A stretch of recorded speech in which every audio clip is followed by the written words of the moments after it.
여러분 안녕하십니까? 2022년 10월 9일 주일을 맞았습니다. 오늘도 하나님께서 우리에게 주시는 기록된 이 말씀 안에서 성령의 조명을 받아 우리가 은혜를 나눕시다. 창세기 32장 13절에서 20절인데 제가 마지막 한 구절만 봉독합니다. 또 너희는 말하기를 주의 종 야곱이 우리 뒤에 있다 하라 하니 이는 야곱이 말하기를 내가 내 앞에 보내는 예물로 형의 감정을 푼 후에 대면하면 형이 혹시 나를 받아주리라 함이었더라. 아멘. 예, 봉독해드린 이 말씀을 중심으로 마지막 줄에 나오는 것을 제목으로 삼았어요. 예물로 감정을 푼 후에라는 제목으로 말씀을 나오려고 합니다. 지금 우리는 본문의 말씀에서 야곱의 귀향길에서 벌어지는 일들을 보고 있습니다. 앞선 말씀에서는 길라산에서 외삼촌 라반을 돌려보내고 다시 안정을 찾아서 이제 남쪽으로 내려가고 있습니다. 그런데 어찌되이든지 요단강으로 흘러드는 그 지류천이 되는 야복강에서 더 이상 전진을 하지 못하고 멈추게 되지요. 왜 그랬을까요? 잘 아는 내용입니다. 가나안으로 들어가는 요단강을 건너기 전에 왠지 모르게 형 에서로 인한 마음이 답답하고 무거운 것입니다. 20년 전에 형 에서를 속여서 그의 장자권과 축복을 가로챈 그의 마음이 그가 하란 땅에서 눈코 뜰 새 없이 바쁘게 일할 때에는 잊고 있었는데 이제 막상 요단강을 건너서 가나안으로 진입하려고 하니까 그 요단강의 지류천인 그 야복강에서 이 문제를 해결하지 않고서는 이 강을 건널 수 없다는 생각을 한 것 같아요. 그래서 야복강에서 그대로 전진을 멈추고 사신을 지금 에돔으로 보내서 형 에서에게 야곱이 지금 오고 있음을 알리면서 은혜 받기를 원한다고 하지요. 그런데 돌아온 총 사신들의 전가를 보니까 형 에서가 400인을 지금 거느리고 오고 있다는 거예요. 아마 낙타 부대같이 낙타를 타고 그렇게 사막을 지나서 다가오고 있었을 겁니다. 자, 어찌해야 될까요? 야곱은 지푸라기라도 잡는 심정으로 언약의 하나님을 들먹이면서 간절히 기도했습니다. 32장 9절 10절에 나와 있죠. 그런데 기도하는 가운데 무슨 생각이 떠올랐는지 오늘의 말씀은 기도한 다음에 바로 이어서 나오는 내용인데요. 이 형의 감정을 푸는 방법으로서 형에게 보내는 예물을 준비하는 것입니다. 근데 그 자그만지요. 어마어마해요. 제가 한번 읽어볼게요. 암염소가 200마리, 순염소가 20마리, 암양이 200마리, 수대양이 20마리, 전나는 낙타가 30마리, 암소가 40마리, 황소 10마리, 암낙이 20마리, 낙이 새끼 10마리 모두 합해서 계산해 보니까 자그마치 550마리의 참 야곱의 좀 재산의 일부를 떼어낸 이 가축대를 지금 예물로 보내는 것입니다. 여러분, 야곱이요 하란 땅에서 정말 더위와 추위를 무릅쓰고 또 눈코 뜰 데 없이 밤잠을 눈을 붙일 겨를도 없이 일해가면서 벌은 재산, 이 가축된 걸 생각하면요, 그는 어마어마한 지금 예물을 준비했고요. 또 그 예물을 세 대로 지금 나누어서 이렇게 지금 에서 앞으로 보내는 것입니다.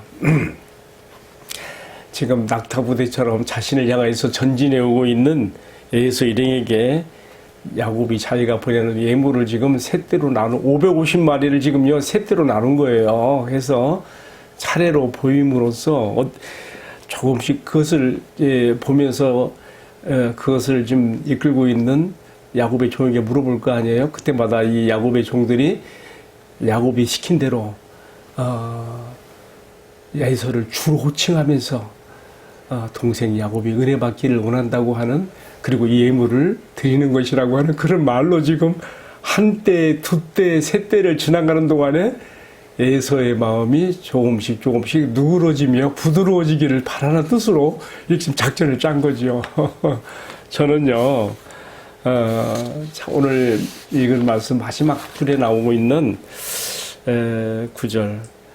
야곱이 말하기를 내가 내 앞에 보내는 이 예물로 형의 감정을 푼 다음에 만난다면 형이 혹시 나를 받아주리라. 이렇게 생각하면서 지금 하는 거예요. 여러분, 사람은 감정의 동물이어서 그가 자신의 권리가 손상당했거나 혹은 무시를 당할 때 혹은 그의 감정이 상처를 받았을 때 그는 이것을 마음에 담고 있는 것입니다. 형의 장자권의 축복을 빼앗은 야곱과 아우에게 완전히 속임을 당한 에서 사이에서 서로 풀지 못한 이 불화와 상처가 20년간의 지금 고착된 거예요. 두 사람 마음속에. 물론 야곱은 하란 땅에서 가축대를 돌보고 키우느라 그냥 어쩌면 이런 것들이 저 의식의 저변에 깔려 있었을 거예요. 그러다가 지금 요단강을 건너는 지류천 야복강에 이르실 때 뛰쳐나온 것이죠. 그러나 반면 예서는 어떤가요? 예서는요, 야곱처럼 이렇게 가축대를 키운 사람이 아니에요. 그는 호전적인 군사를 모집하고 군대를 만든 당시 400인 군졸들을 거느렸다는 것은요, 한 도시국가의 왕처럼 그렇게 행세할 수 있는 그런 실력이죠. 그랬으니 얼마나 더 그는 마음에 동생 야곱에 대한 복수심이 불타올랐을 것인지 생각해 보게 되면서 웬만해서는 해결될 수 없는 것처럼 이렇게 우리가 생각해 보게 됩니다.